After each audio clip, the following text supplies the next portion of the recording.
யோசேப்பு மரித்து 300 வருஷங்களுக்கு அப்புறம் எகிப்தில் இருந்த யாக்கோபின் குடும்பத்தில் ஒரு குழந்தை பிறக்குது. அது வரைக்கும் பல குழந்தைகள் பிறந்திருந்தாலும் இந்த குழந்தை ஒரு அசாதாரணமான சூழல்ல பிறக்குது. இந்த குழந்தையோட முதல் அழுகையோட அதன் தாயின் அழுகையும் கலந்திருந்துச்சு. இதுல என்ன ஆச்சரியம்? குழந்தை பிறந்ததும் தாய் ஆனந்த கண்ணீர் விடுறது சகஜதானன்னு கேக்குறீங்களா? இல்லைங்க, இங்க இந்த தாய் சந்தோஷத்துல அழல, துக்கத்துல அழுகுறாங்க. ஆமாங்க, மோசேயின் தாய் யோகேபெத் தான் மோசே பிறந்ததும் அழுதுட்டு இருந்தாங்க.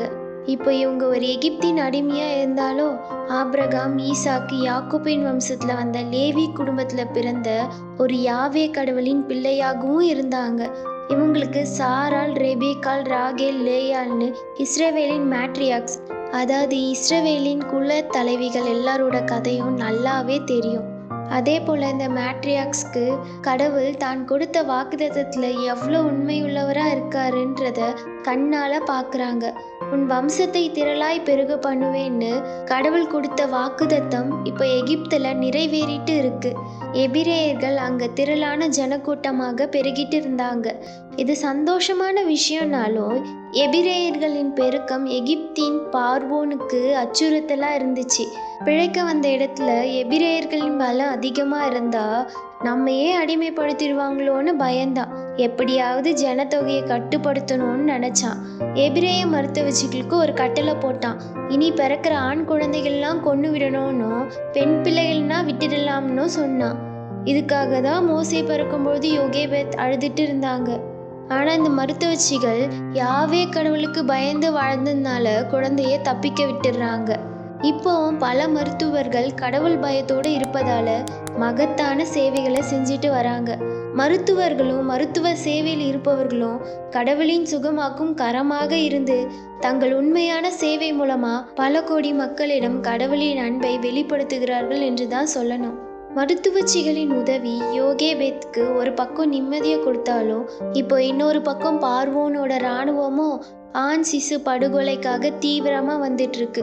தூரத்துல பல எபிரேய தாய்களின் அழுகுரல் கேட்டுட்டே இருக்கு. இராணுவ படையினர் வீடு வீடா வந்து எபிரேய ஆண் குழந்தைகளை எடுத்து கொண்டு போய் நைல் நதியில தூக்கி வீசிடுறாங்க. அது எகிப்தினோட ஆறுகளின் கடவுளுக்கு பலியா கொடுக்கறதா நினைச்சாங்க. தன் ஒரே நேச மகன் இப்படி போய் சாகக்கூடாதுன்னு ஒவ்வொரு நாளும் குழந்தையின் சத்தம் வெளியே வராத அளவுக்கு மறைச்சி வச்சிருந்தாங்க. தன் கணவர் அம்ராம் கூட சேர்ந்து தினமும் ஜெபிச்சுட்டே இருந்திருப்பாங்க. இப்படியா ஒரு 3 மாசம் பாதுகாத்துட்டாங்க. அவங்களோட 3 வயசு மூத்த பையன் ஆரோன் கூட இது யார்கிட்டயும் சொல்லாம இதுவரைக்கும் அமைதியாவே இருந்துட்டான். ஆனா இதுக்கு மேல முடியாது. எப்படியோ விஷயம் வெளியே தெரிஞ்சா குழந்தைய நதியில வீசிடுவாங்க. சரி, அதை ஏன் நம்மளே பண்ணிடக்கூடாதுன்னு ஒரு கஷ்டமான முடிவு எடுத்தாங்க. இவங்க ஒன்றும் தண்ணியில வீசி கொல்ல போறதில்ல. ஆபிரகாம் தன் வாக்குதத்த மகன் ஈசாக்க பலியிட கொண்டு போனப்ப ஈசாக்க கடவுள் அங்க எப்படி காப்பாத்தினாரு என்பதை நினைச்சு அவங்க மனசு அவங்களே தேத்திட்டு இருந்திருப்பாங்க. இப்ப அப்படியே விசுவாசத்துல நாணல் பெட்டி ஒன்று எடுத்து அதுல வாட்டர் ப்ரூஃப் எல்லாம் செட் பண்ணி குழந்தைய அதுல வைக்கிறாங்க. நதி ஓரத்துல நின்றுட்டு ஜபத்தோடு நதியா புரண்டு வந்த கண்ணீரை தொடச்சிட்டு அந்த நைல் நதியில பெட்டியை வைக்கிறாங்க. இதுக்கு மேல மனசு இல்லை, திரும்பி பார்க்க முடியல, என்ன நடக்குமோன்னு தெரியல, கடவுள் தான் காப்பாற்றணும்னு திரும்பி போயிட்டாங்க.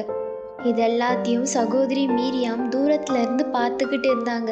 அந்த பெட்டி போயிட்டு இருந்த சமயம் பார்த்து பார்வோனோட மகள் அந்த நைல் நதியில குளிக்க வரா. அவ கண்ணில் அந்த பெட்டி பட அதுல குழந்தை சத்தம் கேட்டு ஆச்சரியப்பட்டா. அவளுக்கு நல்லாவே தெரியும், தான் அப்பா போட்ட கட்டளையினாலதான் யாரோ ஒரு எபிரேய தாய் இப்படி ஒரு முடிவை எடுத்திருக்காங்கன்னு. அவ அதை பார்த்துட்டு இருந்த பொழுதே இந்த பெட்டி கூடவே வந்துட்டு இருந்த மீரியாம் ஒரு ஐடியா பண்றாங்க. இந்த குழந்தைய வளர்க்க ஒரு எபிரேய பெண்ணை கூட்டிட்டு வரேன்னு மீரியாம் கேட்க பார்வோனின் குமாரத்தி சம்மதிக்க மீரியாம் நேரடியா ஓடி போய் யோகேபெத் கிட்ட போய் விஷயத்த சொல்றாங்க. யோகேபெத்க்கு சந்தோஷம் தாங்கல. நெருக்கடியான சூழ்நிலையிலும் தன் மகன் மீது இருந்த அளவு கடந்த பாசத்தோடு சேர்த்து அவங்களோட உறுதியான விசுவாசம்தான் யோகேபெத்தை இப்படி ஒரு தீர செயலை செய்ய வச்சது. அவங்க ஒரு அடிமையா இருந்தது அவங்களுக்கு கொஞ்சம் கஷ்டமா இருந்தாலும் அது கடவுள் மேல இருந்த நம்பிக்கையை குறைச்சிடலங்க. கடவுள் ஆபிரகாமுக்கு ஈசாக்க திரும்ப கொடுத்தது போல இங்க மோசேவை காப்பாத்தினது மட்டும் இல்ல, திரும்பவும் யோகேபேத் கிட்டவே திருப்பி கொடுத்தது யோகேபேத்தின் விசுவாசத்துக்கு கிடைச்ச பரிசாதான் பார்க்கணும். பின்னாட்கள்ல தன் மோசே தான் எபிரேய மக்களை அடிமைத்தனத்திலேருந்து மீட்க போறாருன்னு இவங்களுக்கு தெரியுமோ இல்லையோ, ஆனா இவங்க கிட்ட இருந்து நம்ம கத்துக்க வேண்டியது நம்முடைய கடினமான நேரங்களில் விசுவாசத்தோடு தைரியமான முடிவுகளை எடுக்கும் பொழுதுதான் கடவுள் அதற்கான தக்க பலனை நாம் எண்ணி முடியாத வகையில் அருளுவார்.